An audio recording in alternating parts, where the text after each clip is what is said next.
نحمده ونصلي على رسوله الكريم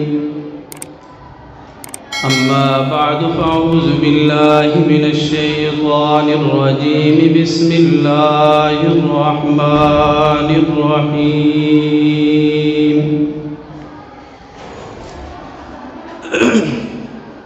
إنا نحن نزلنا الذكر وإنا له لحافظون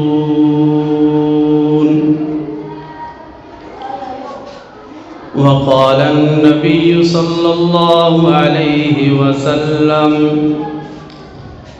خيركم من تعلم القرآن وعلمه أو كما قال عليه الصلاة والسلام يا رب صل وسلم دائما أبدا على حبيبك خير الخلق كلهم. برادران اسلام، بزرگوں، دوستو، عزیز نوجوان ساتھیوں، آپ کے علاقہ حجرہ شاہ مقیم کی عظیم دینی درسگاہ مدرسہ سیدہ فاطمۃ الزہراء للبنات کا آج 22 فروری سن 2021 10 رجب المرجب 1442 ہجری بروز سوموار بعد نماز مغرب یہ سالانہ پروگرام منعقد ہے، جس کے اندر کثیر علماء مدعو ہیں، اور اس پروگرام کا مقصد دو حفاظ کرام کی دستار بندی ہے جنہوں نے یہاں سے قرآن مجید حفظ کیا، اور 12 طالبات کے اوپر دوپٹہ پوشی ہونی ہے جنہوں نے یہاں سے باقاعدہ 6 سالہ کورس مکمل کیا. اسی طریقے سے 5 ان طالبات کی بھی دوپٹہ پوشی ہوگی جنہوں نے 2 سالہ کورس یہاں پر مکمل کیا ہے. حدیث پاک کا درس آپ انشاءاللہ اس پروگرام کے آخر میں سنیں گے. چونکہ قرآن مجید کے 2 بچے بھی اس سال حافظ ہوئے ہیں، تو میں چاہتا ہوں کہ میں آپ کے سامنے قرآن مجید کے متعلق کچھ گفتگو پیش کر دوں. قرآن مجید کے متعلق کئی سارے عنوانات کے اوپر گفتگو کی جا سکتی ہے، لیکن میں ان میں سے صرف ایک عنوان کے اوپر گفتگو کرنا چاہتا ہوں.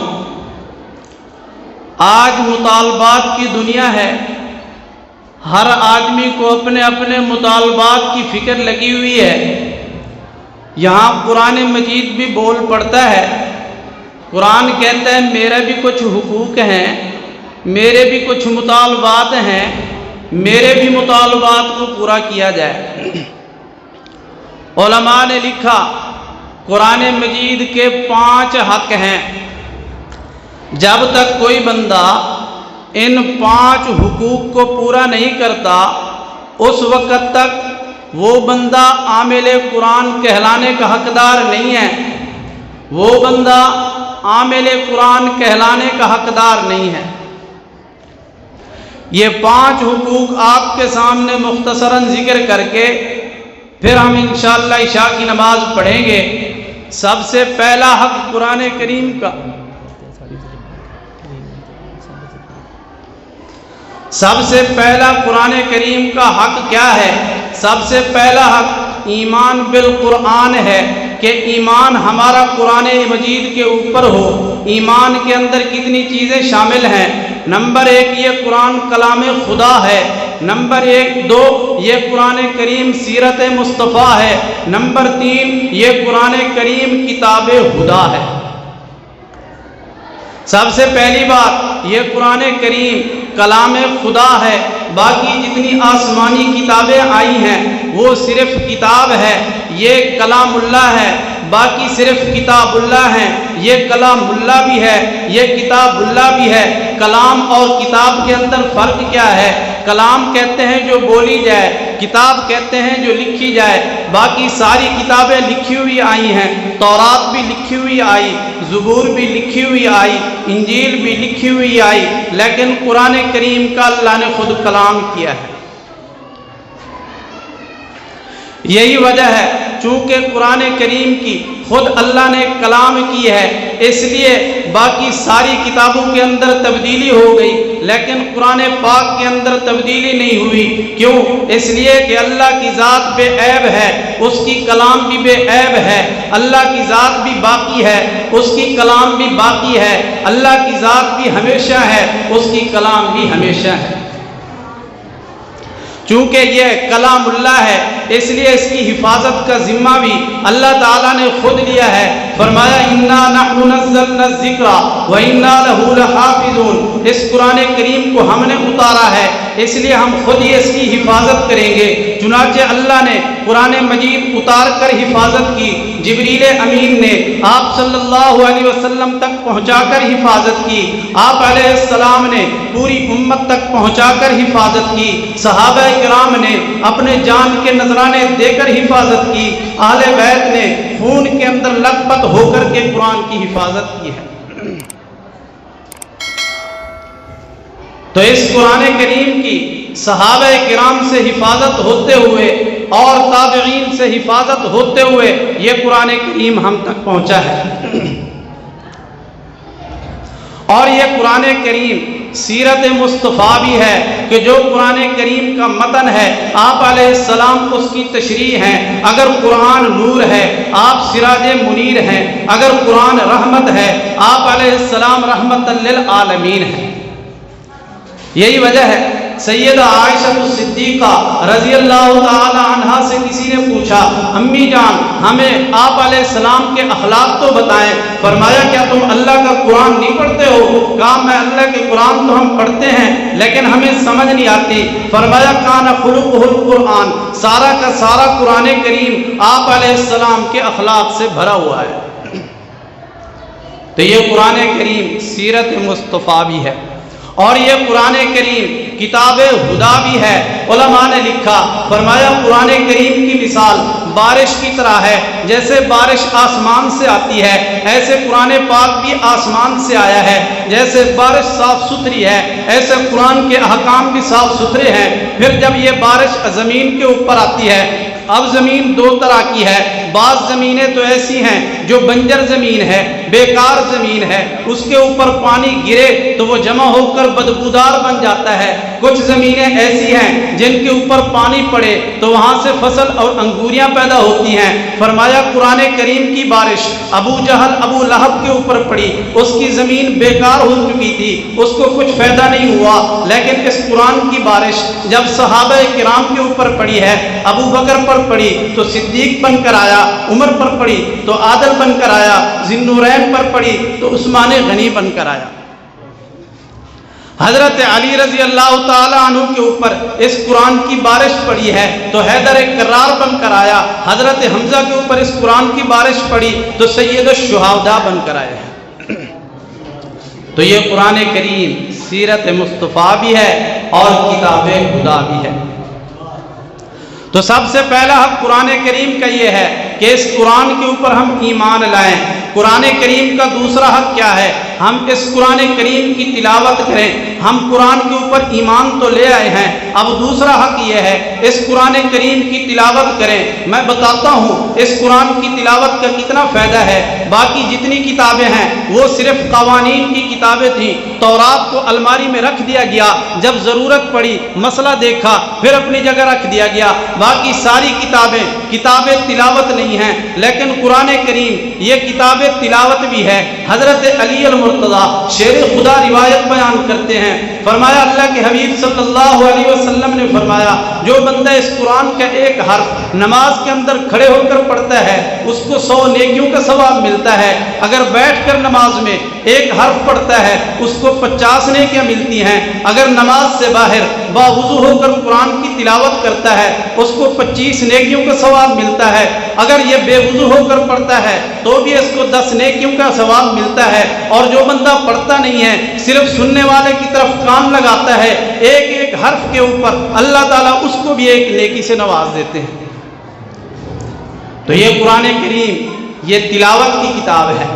اس قرآن کریم کی کس کس نے تلاوت کی ہے؟ سب سے پہلے اس قرآن کریم کی اللہ تعالیٰ نے خود تلاوت کی ہے۔ روایت کے اندر آتا ہے زمین و آسمان کے پیدا کرنے سے 2000 سال پہلے جب اللہ تعالیٰ نے اس کلام پاک کی تلاوت کی ہے تو حاملین فرشتے جھوم اٹھے، کہنے لگے خوش قسمت ہے وہ امت جس کے حصے میں یہ قرآن آئے گا، خوش قسمت ہے وہ زبانیں جو اس قرآن کی تلاوت کرے گی، خوش قسمت ہے وہ دل جن کے اندر یہ قرآن کریم محفوظ ہوگا۔ میرے دوستو اس قرآن کریم کی آپ علیہ السلام نے سب سے بڑھ کر تلاوت کی ہے، 6 پارے ایک رکعت کے اندر امام الانبیاء تلاوت کرتے ہیں۔ ابو بکر صدیق نے کلمہ پڑھا، کہنے لگے اللہ کے رسول میرا کام کیا ہے؟ فرمایا جو میرا کام ہے وہی تیرا کام ہے، میرا کام بھی قرآن کی تلاوت کرنا ہے، تیرا کام بھی قرآن کی تلاوت کرنا ہے۔ ابو بکر اپنی دکان پر چلے گئے، سارا دن قرآن کی تلاوت کی ہے، شام کو 6 آدمیوں کو نبی پاک کا کلمہ پڑھا کر حضور کی خدمت میں لائے ہیں۔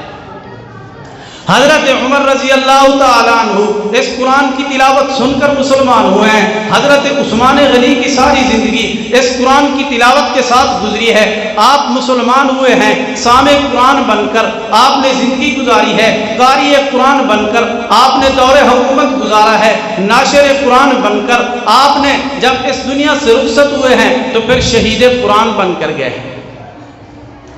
حضرت علی رضی اللہ تعالیٰ عنہ نے کیسے اس قرآن کریم کی تلاوت کی ہے؟ روایت کے اندر آتا ہے جب صبح ہوتی ہے قرآن کریم کی تلاوت کرتے ہوئے میدان کے اندر جاتے ہیں، سارا دن جہاد کرتے ہیں، جب شام کو واپس آتے ہیں قرآن کا ختم ہو چکا ہوتا ہے۔ تو اس قرآن کریم کی صحابہ نے تلاوت کی ہے، اور کس کس نے تلاوت کی ہے میں اس کو مختصر کرتا ہوں۔ قرآن کریم کا تیسرا حق یہ ہے کہ ہم اس قرآن کریم کو سمجھیں، صرف تلاوت کافی نہیں ہے، ہم اس قرآن کریم کو سمجھنے کی بھی کوشش کریں۔ قرآن ہمیں کہتا کیا ہے، قرآن کا ہم سے مطالبہ کیا ہے، قرآن کا معنی کیا ہے، قرآن کا مفہوم کیا ہے۔ لیکن یاد رکھنا آج کا دور پر فتن دور ہے، قرآن کریم براہ راست نہیں سمجھا جائے گا۔ اگر یہ قرآن کریم براہ راست سمجھا جاتا، آپ علیہ السلام کو قرآن کے ساتھ نہ بھیجا جاتا۔ اہل عرب بہت بڑے عرب تھے، ایک ایک لمحے کے اندر سینکڑوں اشعار بنا لیتے تھے، وہ عربی دان تھے، لیکن اس قرآن کو سمجھنے کے لیے اللہ نے اپنے نبی کو معلم اور استاد بنا کر بھیجا ہے۔ جیسے دنیا کا کوئی فن ہے، ڈاکٹری کی کتاب پڑھ کر کوئی بندہ ڈاکٹر نہیں بن جاتا، انجینئر کی کتاب پڑھ کر کوئی بندہ انجینئر نہیں بن جاتا، کوئی بھی فن ہو صرف کتاب پڑھ کر حاصل نہیں ہو جاتا۔ اسی طریقے سے قرآن کریم بھی بغیر استاد کے سمجھ نہیں آئے گا، بغیر عالم کے سمجھ نہیں آئے گا۔ جس نے براہ راست قرآن کو سمجھنے کی کوشش کی وہ گمراہی کے اندر جائے گا۔ تو ہم نے اس قرآن کریم کو علماء سے سمجھنا ہے۔ قرآن کریم کا چوتھا حق یہ ہے کہ ہم اس قرآن کریم کے اوپر عمل بھی کریں، عمل پیرا ہوں۔ ہمارا قرآن کے اوپر ایمان ہے، ہم نے اس قرآن کی تلاوت کر لی ہے، ہم نے اس قرآن کو سمجھ لیا ہے۔ چوتھا حق یہ ہے کہ ہم اس قرآن کے اوپر عمل بھی کریں۔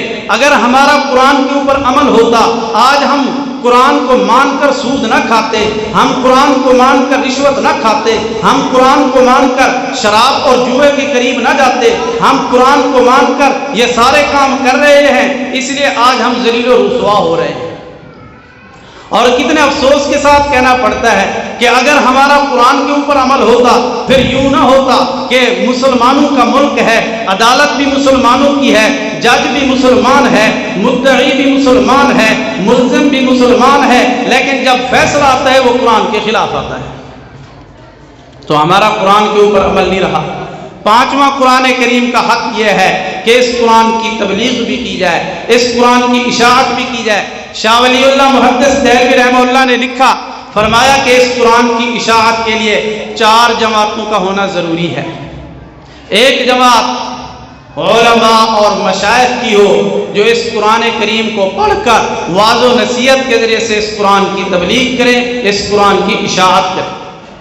فرمایا دوسرا طبقہ، دوسری جماعت وہ مدرسین کی ہونی چاہیے جو اس قرآن کی تلاوت سمجھائیں، اس قرآن کی تعلیم دیں اور قرآن کی اشاعت کریں۔ اور فرمایا کہ تیسری جماعت وہ مجاہدین کی ہے جو قرآن کریم کے قوانین کے اوپر عمل کرواتے ہیں۔